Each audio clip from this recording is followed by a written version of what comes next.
Kapal, Pinisa, Lumadaga po po Peru, marami po mga pinagabot po namin. Different kasi marami po mga pinagabot po namin.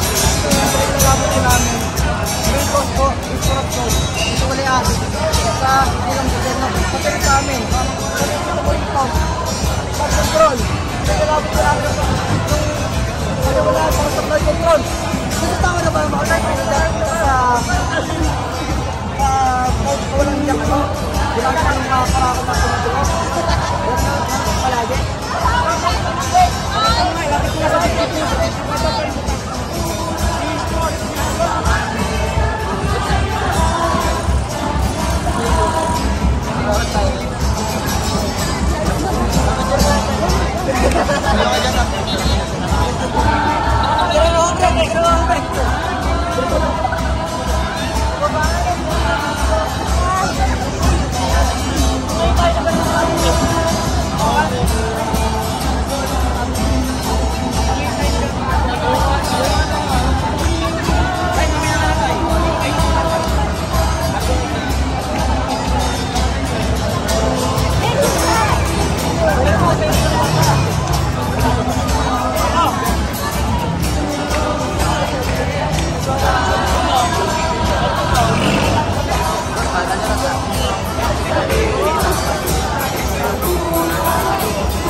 Mga nanay din ng mga estudyante ng mga iba't ibang universidad.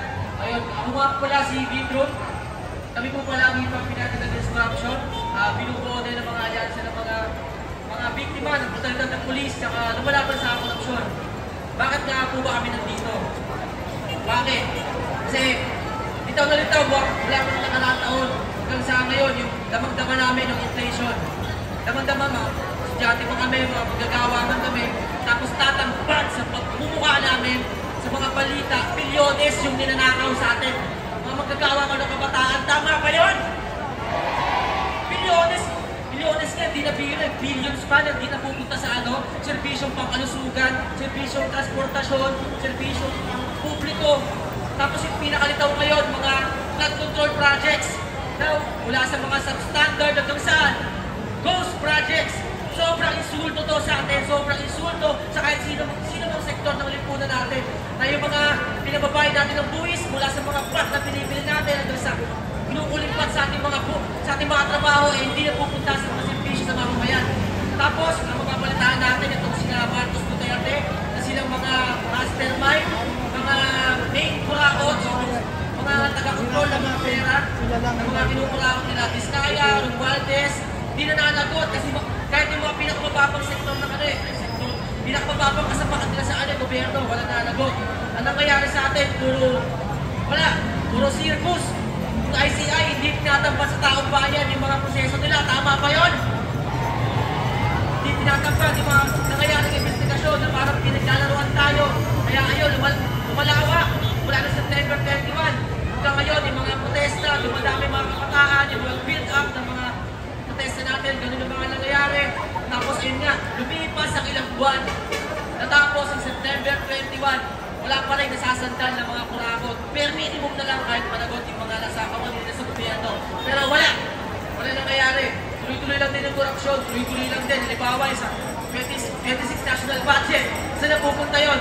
Sa mga unprogrammed allocation, pork barrel ng mga presidente, ng mga politiko, tapos sa pondo sa pasismo. Pinupondohan nila yung pasismo dahil lumalawak yung mga lumalaban eh. Tama ba yun? Lumalawak tayo ngayon, pinupondohan nila yung pasismo. Mga kapulisan, mga pinabayaan nila para sumili ng mga laban natin. At ngayon, kasama natin yung mga tropa sa Mendiola, mga tropa sa Ayala Princess dito, kasama mga magulang nila. Patuloy na lumalaban. Kaya pagpugayin natin, ang tao, ang bayan! Ngayon ay lumalaban! Bakit sila lumalaban? Dahil wala nang aasahang gobyerno, wala nang aasahang sino mga nakakataas. Kundi tayo mga nandito sa mga susunod na protesta.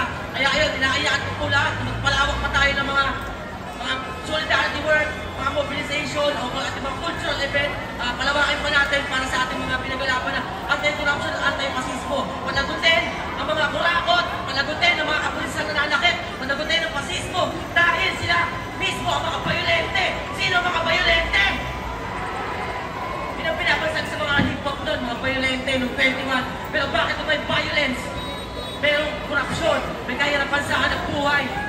Hindi lang dahil ang violence, hindi lang pananakit yun. Pati structural, sila mga nagpapahirap sa atin, sila mga namumurakot, sila ang bayolente. Kaya nandito tayo ngayon.